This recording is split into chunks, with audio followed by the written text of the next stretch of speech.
बल्ले का निशान है पाकिस्तान तहरीके इंसाफ की पहचान। शायद अब ये कौमी मसला बन चुका है, इसलिए क्योंकि पाकिस्तान तहरीके इंसाफ इसे कौमी मसले के तौर पर पेश कर रही है। पाकिस्तान तहरीके इंसाफ के आज के चेयरमैन जनाब बैरिस्टर गौहर खान साहब की तरफ से देखा, उन्होंने कहा कि बल्ले का निशान छीनने की साजिश की जा रही है। मामला अब सुप्रीम कोर्ट में है और बहस यह है कि क्या सुप्रीम कोर्ट के अंदर आज जो ऑब्जर्वेशंस आई, जो सवालात ऑनरेबल चीफ जस्टिस साहब की जानिब से और दीगर जज साहबान की जानिब से पूछे गए, क्या उससे ये तासुर मिलता है कि पाकिस्तान तहरीके इंसाफ एक दफा फिर एक कॉर्नर में चली गई है, एक मुश्किल जगह पर चली गई है और शायद खुद को इस मुश्किल जगह से निकलते हुए नहीं देख रही। इसीलिए आज ये बयान समाअत के फौरन बाद बैरिस्टर गौहर खान साहब ने दिया। इस बात की अहमियत अपनी जगह, लेकिन क्या वाकई जो फैसला पेशावर हाई कोर्ट से आया, कहने को तो वो एक ऑर्डर था, लेकिन उसकी कोई रीजनिंग अभी तक सामने नहीं आई। आज सुप्रीम कोर्ट के अंदर जो सवालात पूछे गए उनमें बार बार यही पूछा गया कि जो फैसला पेशावर हाई कोर्ट की जानिब से आया है, क्या उसकी रीजनिंग हमारे सामने है, अगर नहीं है तो क्यों नहीं है। इलेक्शन कमीशन के कंडक्ट के ऊपर सवाल उठाया गया। एक नुक्ता जिसके हवाले से इब्हाम हमेशा से रहा है कि क्या इस मैग्नीफाइंग ग्लास के जरिए अगर इलेक्शन कमीशन सिर्फ तहरीके इंसाफ को देख रहा है तो फिर तो बहुत बड़ी ज्यादती है, लेकिन अगर बाकी जमातों के साथ भी ऐसा ही सलूक किया गया है तो फिर शायद एक्सेप्टेबल हो। यहां बात बल्ले के निशान की हो रही है, लेकिन चीफ जस्टिस ऑफ पाकिस्तान ने आज इस बात को दोबारा हाईलाइट किया कि पहला नुक्ता यह है कि क्या पाकिस्तान तहरीके इंसाफ के इंट्रा पार्टी इलेक्शंस पार्टी आइन और इलेक्शन एक्ट 2017 के मुताबिक हुए। बल्ले का निशान मिलना या ना मिलना वो तो बाद की बात है, पहले तो ये देखना है कि क्या इंतखाबात दुरुस्त तरीके से करवाए गए या नहीं। कुछ सवालात उठाए गए, उनके जवाबात मांगे गए हैं तहरीके इंसाफ से भी और इलेक्शन कमीशन ऑफ पाकिस्तान से भी। कल सुबह दोबारा 10 बजे समाअत होगी। मामला किस तरफ जा रहा है इसके ऊपर भी गुफ्तगू करेंगे। दो जज साहिबान सुप्रीम कोर्ट के, उन्होंने रिजाइन कर दिया अपने ओहदों से। एक जज साहब मज़ाहिर अली अकबर नकवी साहब, उनके खिलाफ सुप्रीम जुडिशल काउंसिल में कार्रवाई चल रही थी, उन्होंने इस कार्रवाई के दौरान ही इस्तीफा दे दिया, लेकिन इंदिया ये दिया गया है कि ये कार्रवाई उनकी इस रेजिग्नेशन के बाद भी जारी रहेगी। दूसरा इस्तीफा जिसने एक सरप्राइजिंग इफेक्ट जरूर दिया कि एजाजुल एहसन साहब, जो कि बहुत अरसे तक बेशक सीनियर प्यूने जज नहीं थे, बहुत ऊपर नहीं थे इन ऑर्डर ऑफ मेरिट, लेकिन बड़े पावरफुल जज रहे सुप्रीम कोर्ट के, इसलिए क्योंकि वो मुतअद्दिद चीफ जस्टिस साहिबान के बहुत करीब रहे और बहुत अहम फैसलों के अंदर उनका बड़ा कलीदी किरदार था। उन पर तनकीद की जाती रही, वो तनकीद दुरुस्त थी नहीं, इस बात का फैसला भी आने वाला वक्त करेगा। लेकिन ये रेजिग्नेशन एक के बाद एक क्यों आए, इसके ऊपर भी गुफ्तगू करेंगे आज ही के प्रोग्राम में।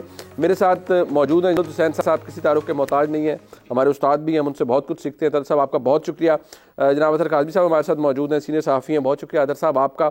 और जनाब अब्दुल क़य्यूम सिद्दीकी साहब हमारे साथ मौजूद हैं। वैसे मेरा दिल तो उन्हें जस्टिस अब्दुल क़य्यूम सिद्दीकी कहने का करता है, क्योंकि वो बड़ी बेहतरीन किस्म की कोर्ट की रिपोर्टिंग करते हैं, लेकिन मैं शायद जज साहिबान को एतराज़ ना हो, इसलिए मैं जस्टिस का लफ्ज़ हज़फ कर देता हूँ उनकी तारुफ में, तो मैं सिर्फ अब्दुल क़य्यूम सिद्दीकी साहब का तारुफ करवा देता हूँ, जो कि मैंने ऑलरेडी करवा दिया। बहुत शुक्रिया क़य्यूम भाई आपका भी। तरह मैं आपसे इजाज़त के साथ मैं अगर ज़रा अब्दुल क़य्यूम सिद्दीकी साहब से ज़रा सिलसिले का आगाज़ मैं इसलिए करना चाहूँगा क्योंकि आज यकीनी तौर पर कोर्ट में मौजूद भी थे और बहुत कुछ उन्होंने अपनी आंखों के सामने भी देखा। पॉइंट बीइंग यहाँ ये अब्दुल क़य्यूम सिद्दीकी साहब, जो आज सारी बहस हुई अदालत के अंदर और जिस तरह मैंने देखा कि मखदूम अली खान साहब ने बड़े लंबे चौड़े दलाइल दिए, हामिद खान साहब ने भी उनके जवाबात कुछ हद तक दिए, कुछ सवाल मजीद मांगे गए हैं। तासुर क्या मिला आपको कि मामला अभी कहीं दरमियान में लटक रहा है तहरीके इंसाफ के लिए, या काम हो चुका है? नहीं, मेरा ख्याल में अभी मामला जो है वो दरमियान में ही है। क्योंकि कोर्ट की प्रोसीडिंग के अंदर जब हो रही होती है, एक तरीक अपने दलाइल दे रहा होता है, तो लगता है ऐसे ही है कि शायद उसके हक के अंदर जा रहे हैं, क्योंकि उसने अपने हक के अंदर जो लीगल पोजीशन है, प्रेपोजिशंस हैं, वो देनी होती हैं। लेकिन जैसा कि चीफ जस्टिस पाकिस्तान ने कहा कि हम चाहते हैं कि हामिद खान साहब जो हैं वो तैयारी करके आएँ और मखदूम अली खान को, जो कि इलेक्शन कमीशन के वकील हैं, उन्हें क्लीन बोल्ड कर दें। बिल्कुल। तो अब मामला ये है कि उन्होंने तो बैटिंग कर ली है, अब बैटिंग की बारी जो है वो हामिद खान पाकिस्तान तहरीक इंसाफ के वकील की जानिब से है। लीगली अगर देखा जाए तो काफ़ी सारे जो है वो हमें चीज़ें या लूप होल्स जो हैं वो नज़र आते हैं, क्योंकि ये मामला आज की कार्रवाई से आपको पता लगा होगा कि आज का नहीं, ये 2020 से चल रहा है और 2020 से election commission of Pakistan intra party elections कराने के हवाले से मुख्तलिफ अपने फैसले देता रहा, ये उन अदालतों में जाते रहे और फिर अब जो है वो फिर पाकिस्तान तहरीक इंसाफ ही बजाय इसके कि अपने पार्टी मंशूर के तहत इंतखाबात करवा के और क्लीन तरीके से जो है वो सारा कुछ करती, लेकिन कानूनी तौर के ऊपर लूप होल्स जो है वो सामने नजर आते हैं। लेकिन इसके साथ ही साथ एक और बड़ी पिक्चर जो है वो ये है कि आइन का आर्टिकल 17 जो है वो कहता है कि हर फर्द को सियासी जमात बनाने और वोटर को वोट डालने का हक है। बिल्कुल। तो और equal application of law article 25, ये दो चीज़ें जो हैं ये बड़ी इंपॉर्टेंट हैं और मेरा ख्याल है कि इसके इर्द गिर्द जाके अगला मरहला जो है वो तय होगा। तलत साहब, आज जो सारी कार्रवाई हुई अपनी जगह, लेकिन जो राइट आफ्टर दी हेयरिंग जो बैरिस्टर गौहर खान साहब ने कहा जी कि ये इंतखाबात से पहले अगर हमसे बल्ला छीना गया हमारे इंतखाबी निशान तो ये बड़ी ज्यादती होगी, ये जमहूरियत का कत्ल होगा। क्या सर ये लग रहा है आपको कि ये समहाउ जैसे अब, क्योंकि हम हाइंडसाइट में तो ये कह सकते हैं, शायद अब वो मसला नहीं है कि 2018 से 16 और 18 के बीच में जिस तरह से सुप्रीम कोर्ट को भी इस्तेमाल किया गया, उस वक्त की इस्टेब्लिशमेंट ने इस्तेमाल किया और बाकायदा तौर पर एक डेंट डला जमहूरियत के ऊपर, एक वज़ीर आज़म को फारिग किया गया, जो भी कुछ हुआ, लेकिन वो बड़ी हैवी बेरिंग थी उसकी सुप्रीम कोर्ट के ऊपर और criticism for all times to come रहेगा। क्या दोबारा खुदा न खास्ता सुप्रीम कोर्ट उस जुमरे में आ रही है कि अगर फैसला तहरीक इंसाफ के खिलाफ आता है तो फिर सुप्रीम कोर्ट पर वही तनकीद की जाएगी कि देखें जी ये इस्तेमाल हो गए, सुप्रीम कोर्ट ने बड़ी ज्यादती कर दी, इन्होंने जमहूरियत का गला घोट दिया। Do you see that happening sir?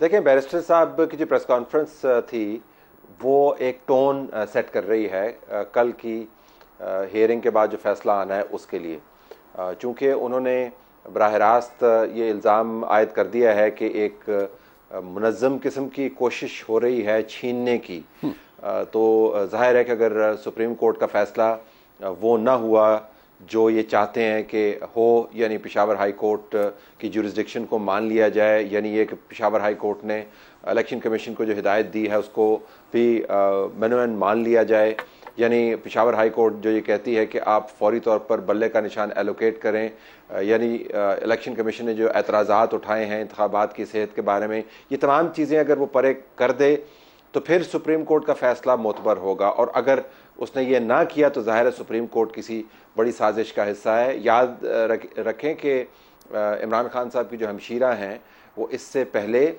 Supreme court के मामलात को लंदन प्लान के साथ बाकायदा जोड़ चुकी हैं और कह चुकी हैं कि जो कुछ भी हो रहा है वो लंदन प्लान का हिस्सा है। तो एक टोन तो ऑलरेडी सेट की जा चुकी है, लेकिन पीटीआई की फ्रस्ट्रेशन और एंग्विश आपको समझ आती है। आज की जो लाहौर की सियासी डेवलपमेंट आप देख लें, उनके बड़े कलीदी रहनुमा शफकत महमूद साहब, उन्होंने एक पीपी से इलेक्शन लड़ना था और NA 130 से इलेक्शन लड़ना था, कागजात नामजदगी उन्होंने वापस ले लिए। तो इन अ वे उनको शायद सेंस हो रहा है कि बल्ले के बगैर कैंपेन उनको करनी पड़े तो उनके लिए मुमकिन नहीं होगा, खामखा करोड़ रुपए भी लगाएं और उसके बाद बल्ले के बगैर कैंपेन भी करें और वोट भी ना पड़े। तो बैरिस्टर गौहर साहब खुद भी अब टिकट होल्डर हैं। इनफैक्ट इमरान खान साहब की वकला की टीम जो है उसमें से काफ़ी सारे लोग जो है वो टिकट होल्डर हैं। तो उनको पता है कि बल्ले के लिए ही उन्होंने ये तमाम तगदो की थी और अगर बल्ला नहीं मिलता तो सियासी तौर पर उनके लिए बहुत बड़ा धचका होगा। तो सियासी जाविये से तो मुझे बात समझ आती है बैरिस्टर साहब की, जो सियासतदान भी हैं, टिकट होल्डर भी हैं, इमरान खान के नुमाइंदा भी हैं और पार्टी को भी हेड कर रहे हैं, कि उनकी फ्रस्ट्रेशन क्या है। लेकिन सुप्रीम कोर्ट क्या इस किस्म की प्रेस कॉन्फ्रेंस से मुतासिर होगी? मेरा नहीं ख्याल। अगरचे मेरा मानना यह है कि supreme court is in the I of a storm. ये बहुत बड़ा फैसला होगा जो सुप्रीम कोर्ट की तरफ से आएगा। बल्ले को रिटेन करवाना, जिससे मुराद ये है कि इलेक्शन कमीशन की जुरिस्डिक्शन को रिड्यूस कर दिया जाए और जो भी कोर्ट्स प्रोविंशियल कोर्ट्स फैसले करें इलेक्शन कमीशन उसको मान ले, या ये कहना कि इलेक्शन कमीशन की सवाबदीद है और पेशावर हाई कोर्ट ने इनग्रेस किया है। But either way it is in the I of a storm. ये दिस इज इम्पोर्टेंट, मतलब जिसे हम कह सकते हैं कि पहले हमें इलेक्शन कमीशन लग रहा था कि वो it's caught between rock and a hard place, लेकिन अब अगर देखा जाए तो supreme court is in the I of the storm. But ये सारी सूरत हाल अदर काजी साहब जहन में रखते हुए अब इसमें से कोई भला या खैर तो पता नहीं, मैं शायद थोड़ा सा ज़्यादा मुझे मायूसी का शिकार हो गया हूँ। मुझे कोई खैर डलती भी इसलिए नज़र नहीं आ रही कि इलेक्शंस तो शायद हमें लग रहे थे मुतनाज़ा हो चुके हैं ऑलरेडी, लेकिन मुझे इलेक्शन कमीशन के अलावा बदकिस्मती से सुप्रीम कोर्ट का फैसला अगर तहरीक इंसाफ के खिलाफ आता है तो मुझे लगता है कि वो फिर मुतनाज़ा होने का एक जो सारा भार है वो सुप्रीम कोर्ट पे भी पड़ेगा। क्या ये चीज़ जिस तरह तलत साहब ने फरमाया कि सुप्रीम कोर्ट इस तरह की प्रेस कॉन्फ्रेंस से या इस टोन से इम्पैक्ट नहीं होगा उनके ऊपर, बट डू यू थिंक ये मैसेजिंग भी है तहरीक इंसाफ की जानिब से कि ये अगर किया गया तो फिर तासुर यही आएगा कि एक प्लानिंग का हिस्सा थी तहरीक इंसाफ के खिलाफ सुप्रीम कोर्ट भी? देखें, अनफॉर्चुनेटली ये पाकिस्तान की रीसेंट तारीख का ना एक हिस्सा है। आप पिछली हुकूमत के दौरान देख लें, जो लोग यहाँ पे हुकूमत कर रहे थे वो सुप्रीम कोर्ट के सामने कंटेनर रख के उस वक्त के जो सर्विंग जज साहिबान थे उनके हवाले से किस किस्म की जुबान इस्तेमाल करते थे। तो ये बड़ा अनफॉर्चुनेट है।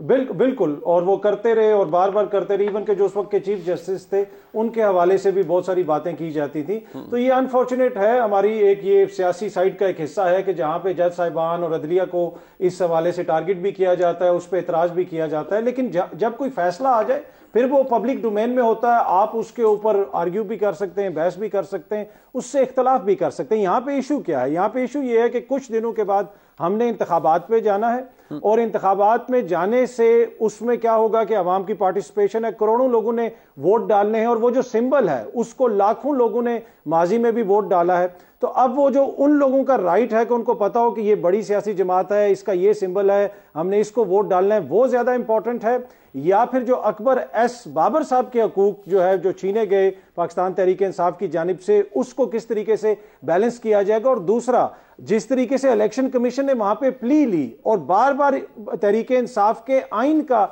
जिक्र हुआ, उससे तो ये तासुर मिला कि पाकिस्तान के आइन से ज्यादा तहरीक इंसाफ का जो आइन है वो बड़ा इंपॉर्टेंट है। अगर उस पर अमल दरामद नहीं होगा तो कॉन्सिक्वेंसेज होंगे। लेकिन पाकिस्तान के आइन के मुताबिक जो इलेक्शन कमीशन ने वक्त पे इंतखाबात नहीं करवाए उसके कौन से कॉन्सिक्वेंसेज होंगे, क्या उसके भी कॉन्सिक्वेंसेज किसी को अदा करने पड़ेंगे? ये भी एक इंपॉर्टेंट वो तो पीडीएम की हुकूमत में भी बाहर जाता है ना कि जब बाकायदा तौर पर अदालत का हुक्म था कि पंजाब खैबर पख्तूनख्वा में इंतखाबात करवाए जाएं, रेजोल्यूशन पास हुई, पार्लियामेंट ने की कि हम फंड ही नहीं देते, तो फंड्स के बारे इलेक्शन कमीशन ने कहां से कराने थे? अपनी तनख्वाहों से तो इलेक्शन नहीं करवाने थे। वो जब उनको नहीं मिले तो उन्होंने क्या करना था? फिर उन्होंने चुप करके बैठ ही जाना था।